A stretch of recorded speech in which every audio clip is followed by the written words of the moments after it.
Okay, good morning. We've got some ice cream stuff. This beater is stuck in here. And this beater I replaced because this beater got stuck in here before. And I don't know if you saw that video, but it was very exciting how I ended up having to get it out. I tied a ratchet strap to it and baseball batted it out of here. But just walking in, they have 3 Electrofreeze machines here. They do no maintenance. I'm emergency calls only for them. So let's go to air log. Oh, look. Left comp high PSI, right comp high PSI, left pump low pressure, left pump low pressure. Yeah, so they were definitely having cooling problems. So if you saw high compressor PSI, you're probably going to get that across the board because, yep, they use a glycol system here. Ooh, left cylinder refrigeration. High PSI. It's a wreck. Cylinder temp alarm.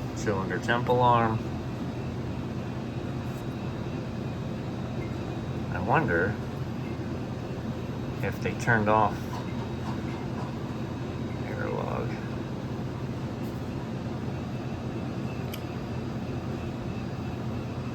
.10:30 p.m. I didn't bother looking at the times, and this is actually last night at 10:30, and then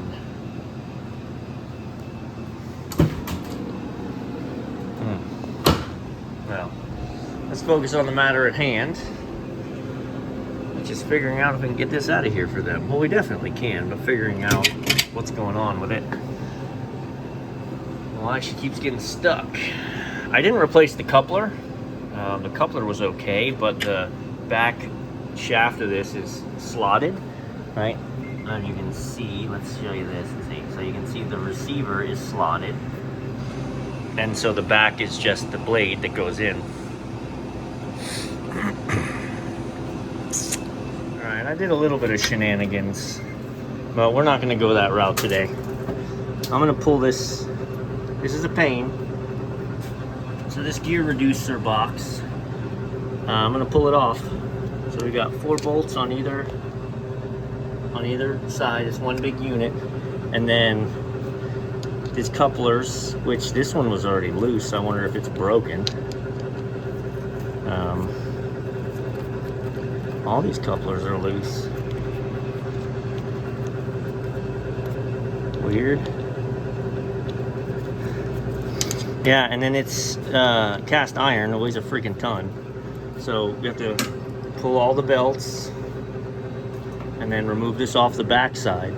And that will allow this whole thing to move backwards, which in turn may give me a chance to pry it a little bit. After talking to the owner and looking at the amount of time this is going to take, we don't have a replacement beater today anyway. So this barrel is going to be down and inoperable. So rather than spending 3 hours of labor today monkeying with this for at the end of the day still to be down, I have right there's a Molex connector I have unhooked. I'm going to tape off the live end, and then that. Also, this isn't supposed to work this way, but the phase switch died long ago and was jumped out, so the beater will run. Well, it's not going to now. So when I turn the beater on, it doesn't spin because that's the Molex to the beater motor, so that's disabled. I've also pulled the liquid line solenoid and taped it and zip tied it right here so it can't get lost and we forget that it's unhooked, so that even if they try to put it in freeze, this won't open up and it won't do it. So,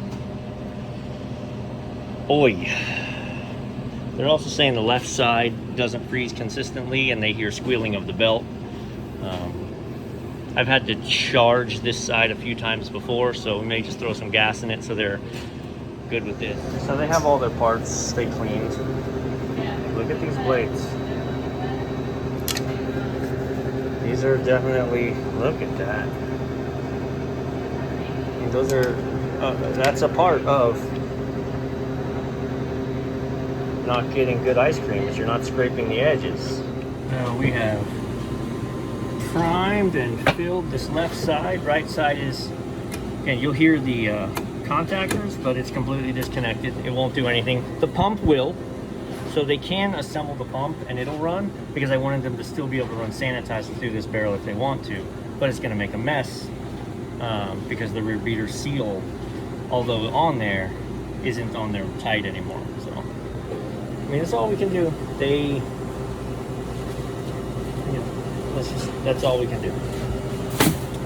So, they need new blades. They don't want to. They need new gaskets. They don't want to. So, I mean, this barrel's now up and running. It was not low on gas. Right? And as I watched it, the sight glass is clear. It pulled right down to 2 below. Then back up, down, up. So, their problem with all these units is they're not using mix out ports. So the pump always says mix out, and then when it really is, they fill it with air, and then it shuts down on a pump error, goes into night mode. It's just, you know, these machines do require a level of operational attention that most people just don't give them. So it's not just this location, it's kind of universal.